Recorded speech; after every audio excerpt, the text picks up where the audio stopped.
Hi there, my name is Kirk White. I first became involved with Dr. Clark's work about 10 years ago.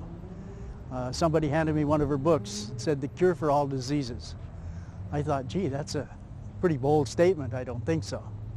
But after studying the book for some months, I decided it was really good information. There's a lot of science in it anybody could use.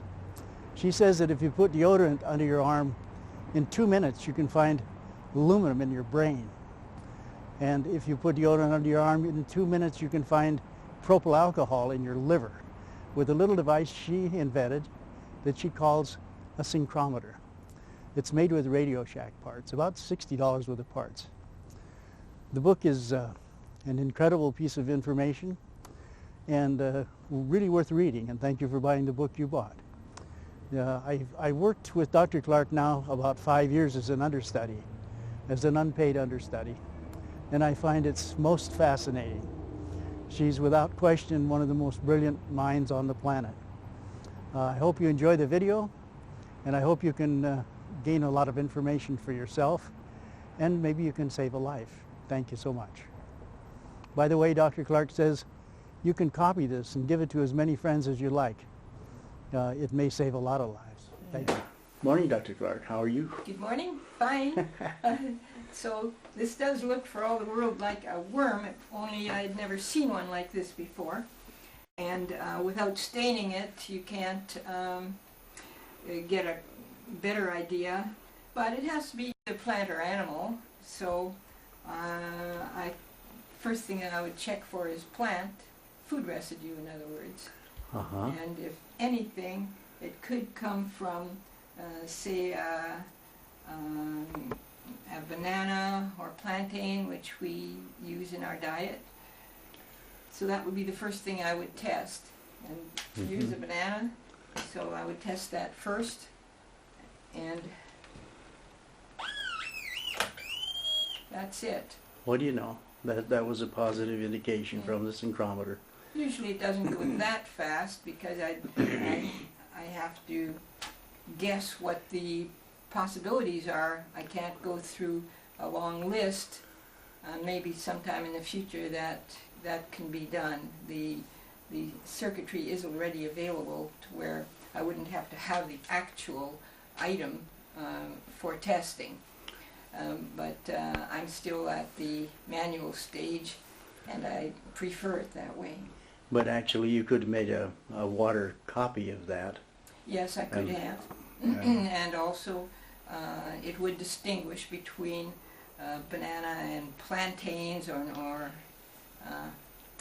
so it has very acute sensitivity to differences, little differences. Now, if you weren't so conscious of all of the things going on and so adept at figuring out what something might be, first knowing the food and the patients, what else would you have checked for that? If I couldn't find it to be a food residue, I would go through all my parasite collection. I have about 50 or 60 parasites, and I would go through them even if it didn't look like it, because well, that's just my procedure in order not to miss anything.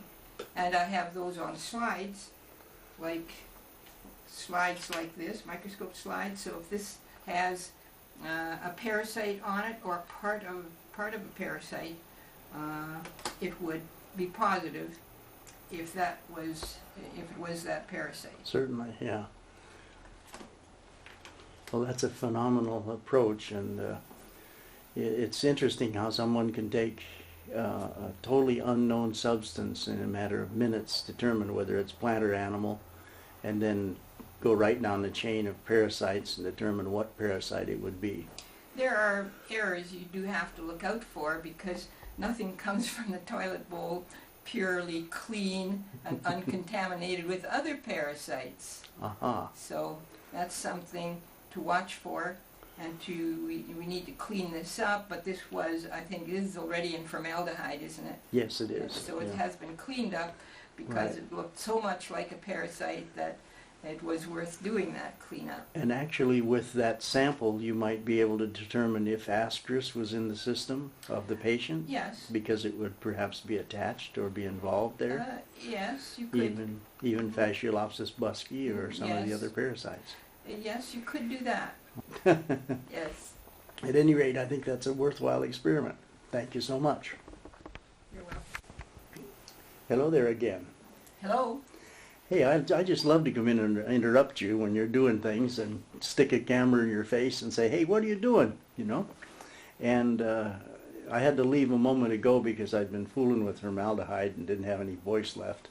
Well, what's the antidote for formaldehyde? Just if you happen to know. Cysteine and taurine. Cysteine and taurine? Mm-hmm. Uh-huh. Very interesting. So interesting. you would take maybe one capsule of either one or both. Uh-huh. Interesting. Well, I drank some water. It's quite bad for you. Yeah. Formaldehyde, certainly for lungs. Yeah. Well, that was interesting. I have to remember now not to prepare things with formaldehyde before I try to talk. Yes, and a person shouldn't have any open formaldehyde in the house. Of course, we have it all the time in other forms. It's a standard air pollutant that we test for. Uh-huh. It's in my set of air pollutants that we test for, Mm-hmm. because there's formaldehyde in foam bedding, formaldehyde in your new clothing that if it has never been washed or dry cleaned, Mm-hmm. and formaldehyde coming maybe from your cupboards, if they're Mm-hmm. new wood, some kind of paneling, So the glue that they would use on the paneling and possibly. the glue they use to put the tile down, the back of carpets, the list Maybe. would I perhaps don't go know on. all the places, but Yeah. but people with lung cancer usually have an excessive amount of lung of air pollutants Uh-huh. that bother the lung, cause the lung to be inflamed. Mm-hmm. Including radon, including vanadium Yes. from the gas stove, and Yes. radon from the earth. And Yes. Now tell me what you're doing here. What? We have a patient with a cancer in two places, which is so unusual to have a cancer occurring on the face and in the lower abdomen, and nowhere else. I thought this must be coming from her teeth, but she has full dentures, and that would then be a surprise since it's not coming from tooth fillings. So I'm checking her dentures to see if they're radioactive. And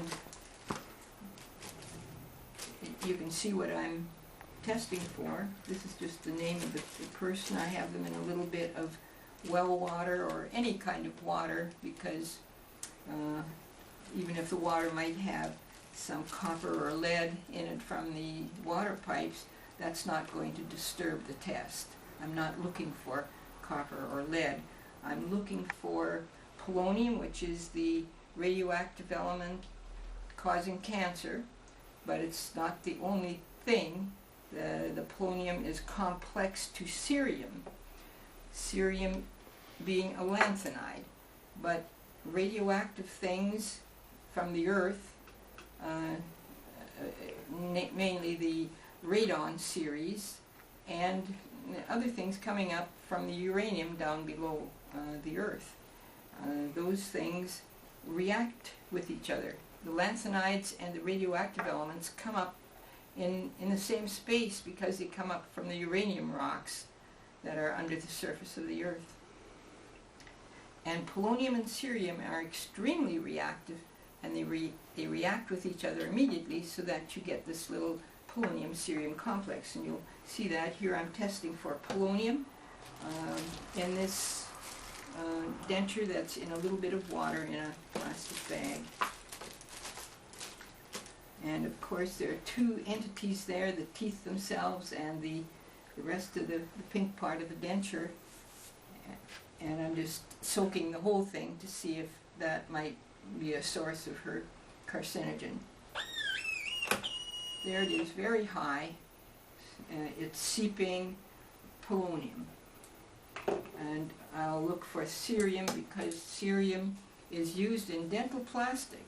You can find that right on the internet.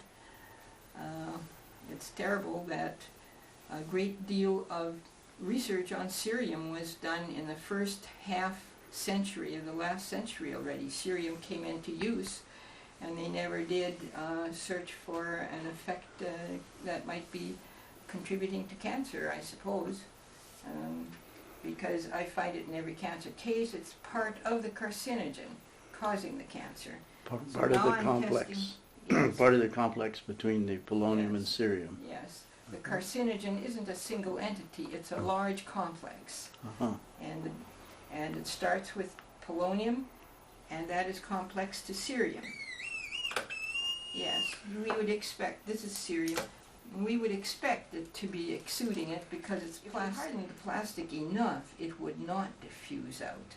But that generally isn't done. It's only hardened for the sake of its physical durability, and instead of how much it diffuses out. And if you were to harden it the normal way by putting it in a pan of water and cool water and letting it build up to the bubble point but not boil, would that solidify the plastic sufficient to Yes. keep the radiation from coming out? No, but it would keep the cerium from coming out.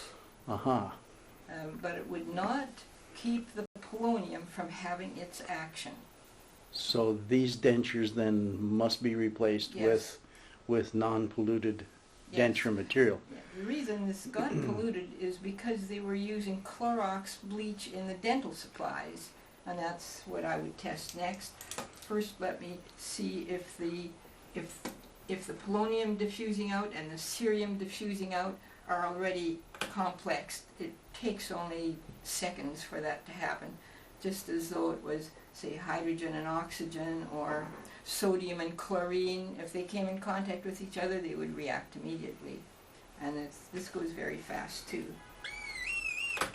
There's the complex, complete, ready to form the complete carcinogen. Complete carcinogen, you have to add the rest of the whole complex, and that comes from Clorox bleach too. The ferrocyanide would be found in the Clorox bleach. In the NSF bleach, which we always consider the good bleach or the better bleach, has ferricyanide. It's also very harmful, of course. Any cyanide that you're eating that isn't a plant material, has to be detoxified by the body in a special way, which is quite a drain on the body's resources. The body needs its resources to detoxify the natural cyanide-containing food. About half of our food has cyanide molecules in it, and that's why they're called cyanogens, but they're not toxic, whereas something that's human-made is much more likely to be toxic. And certainly these cyanides that are added to the water to keep the pipes from developing scale and from corroding is very toxic. No matter what the literature says, the literature goes back many years, and maybe it just ought to be repeated. The experiments on these cyanides, called ferricyanide and ferrocyanide, were done 100 years ago already. And they came to the conclusion that they were not very toxic. That doesn't mean enough. But if it's in your mouth, that's a whole different story. Yes. And if you're a cancer patient that Yes. can't detoxify these Yes, things, then you're exactly. really in trouble. Right. One of the mutations that this big carcinogen makes, besides the cancer mutations, is that no rhodanese will be made. That is one of the mutations that this mutagen, a carcinogen is a mutagen at the same time. A carcinogen that can cause cancer is also causing mutations, so that makes it a mutagen also.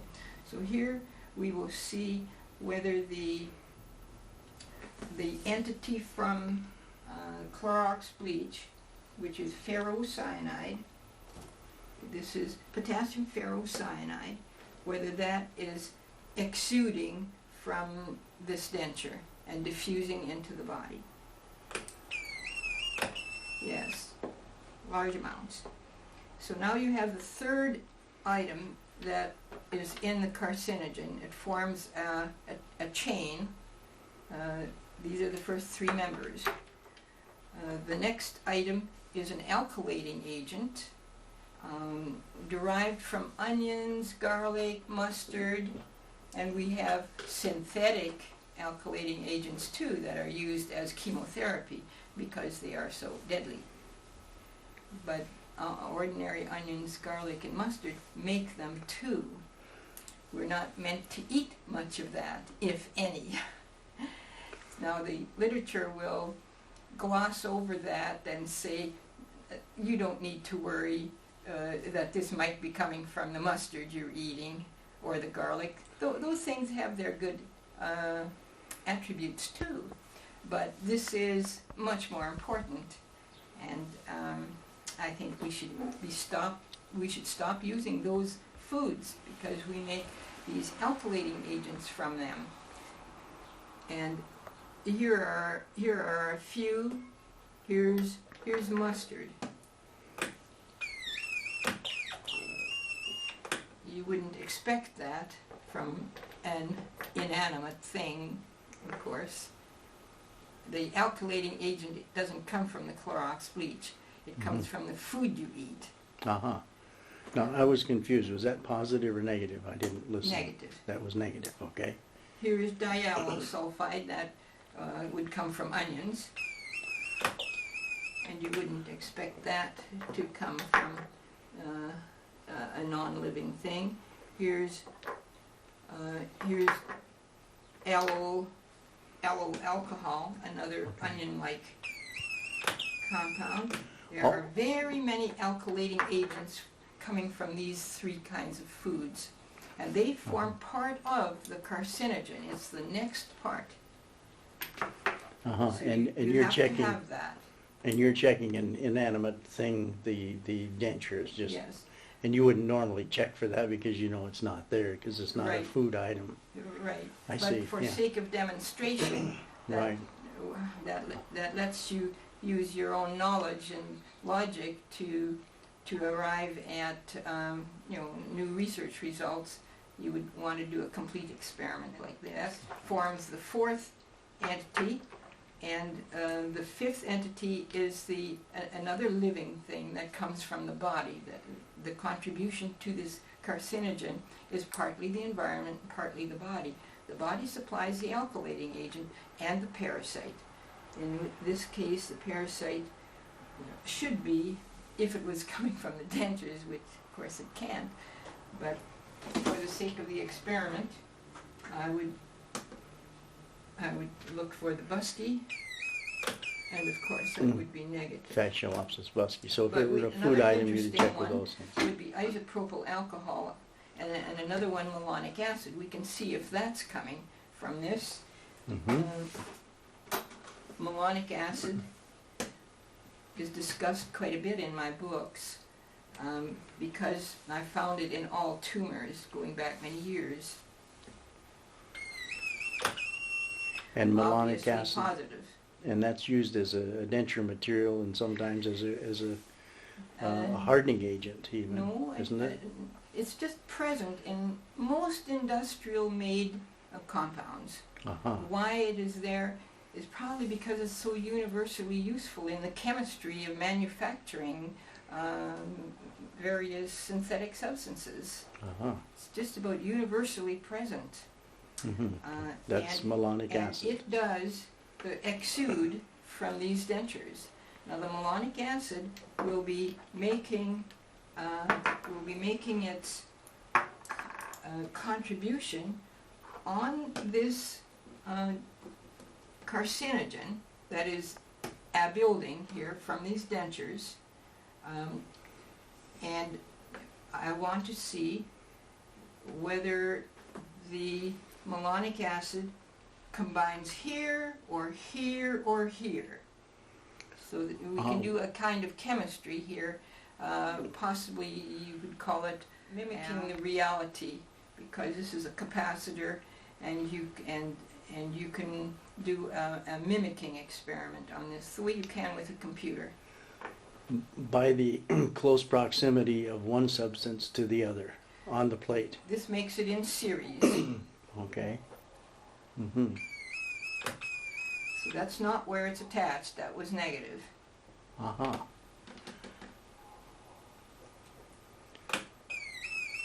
That's where it is attached. And that substance is? Malonic acid.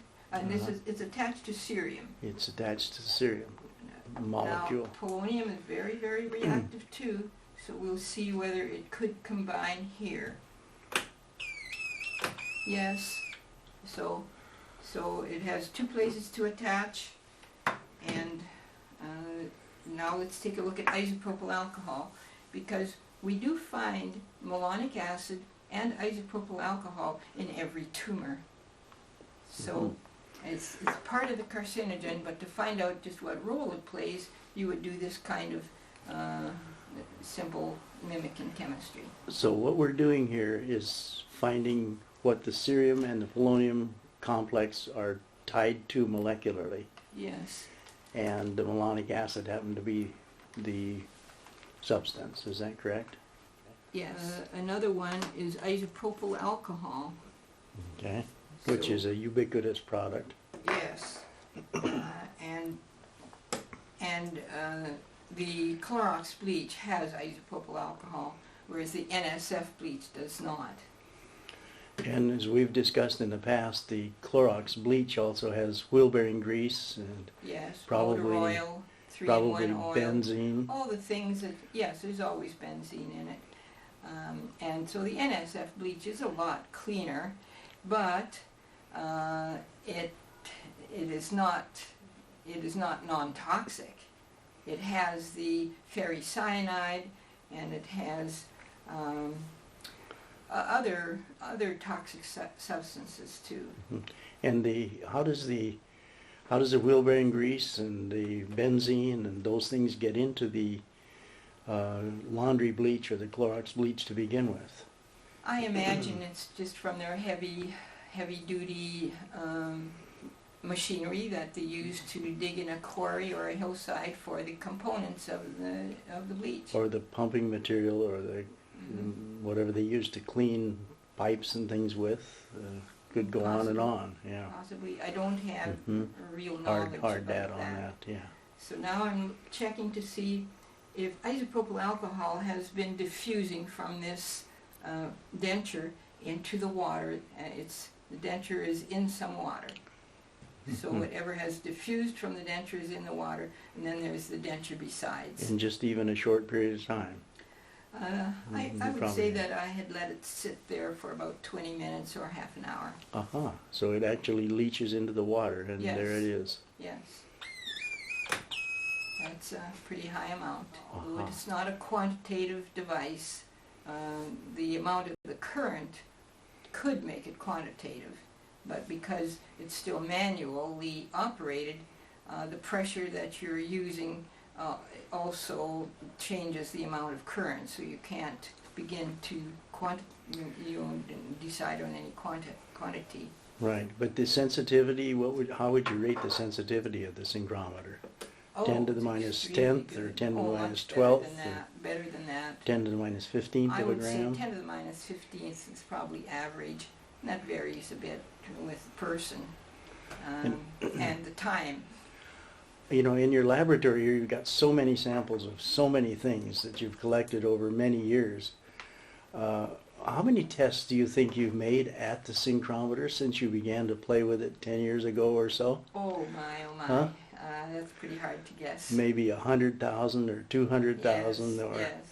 who knows, maybe Yes. 500,000. Because sometimes when I'm here, I see you do maybe 400 or 600 tests in a day. Yes. Not at all. It's over 1,000 a day. Over 1,000 a day when you're working with If it I'm for the using, patients. if I'm working with study material or patient material, in other words, a busy day, if I'm putting in, say, an 8-hour day of testing, it would certainly be 1,000. 1,000 a day, and you've been doing this for 15 years, roughly. Well, let's say a little shorter. A little From shorter? the time that I got doing this much is probably only 10 years. Only 10 years. And as I've seen you work 7 days a week, except maybe Sunday afternoon for a couple hours when you do your laundry. Well, it's not quite that bad. But of course, patient results can't wait. And this is much better than waiting for some lab to be able to come up with an analysis. Yeah, it would take lots of money and lots of time for them to come up with analysis for what you do in seconds. Isopropyl alcohol is attached to the cerium too. You lined that up again there, okay. This is the isopropyl. The other one was malonic acid. So I see. I'm showing you a property of cerium. You can read this in the literature on cerium. There's a lot of research literature. The book that I show that I have a picture of in my books is called lanthanides, and cerium is one. Is there anybody else in the world that has done even a small part of what you've done here? Are they able to no. Without the synchrometer? No, you couldn't do that. No. This is much more technical sophistication than what is being used to find data on the human or animal body. All that there is a voltmeter measuring voltages, and that is pretty old. We just haven't advanced the technology for biological investigation. If I were to use my imagination and guess that maybe you could put the probe on an area of skin where there's a suspected tumor, maybe a lump, could you detect the presence of the tumor with that? Could you also detect what was in that tumor? Like, is it Fasciolopsis busci? Does it contain benzene? Does it contain ferri and ferrocyanide? Yes, we can certainly You can do that just by touching the probe to a tumor suspected area? Yes. And you can. And in fact, we do that all the time in order to see what's going on with that person's tumor, and we call it skin scanning or body wipe scanning, so that we have the equivalent of an X-ray. Then somebody can take a suspected tumor on a breast, let's say, and rub it with a damp paper towel that's a pure paper towel. Yes. Put that in a baggie, put it in here, put it on a plate, and you can tell if that is in fact an active tumor. Yes, or whether it's benign or so on. You can tell for anything that you want to as a biochemist. That's absolutely phenomenal. Yes, it is. Is anybody else in the world doing this? Well, I'm hoping so, because I wrote that down in the last book called Prevention of All Cancers. I wrote down the flow sheet, how you would go from one thing to the next in order to make a logical story out of what you were investigating, and how to have what you need to come up with to have a successful ending for the patients. You would start with a patient. I think there are 107 tests like this. You see how fast they go. And you travel from number 1 to 107, and by the time they are all correct, you have a cured case.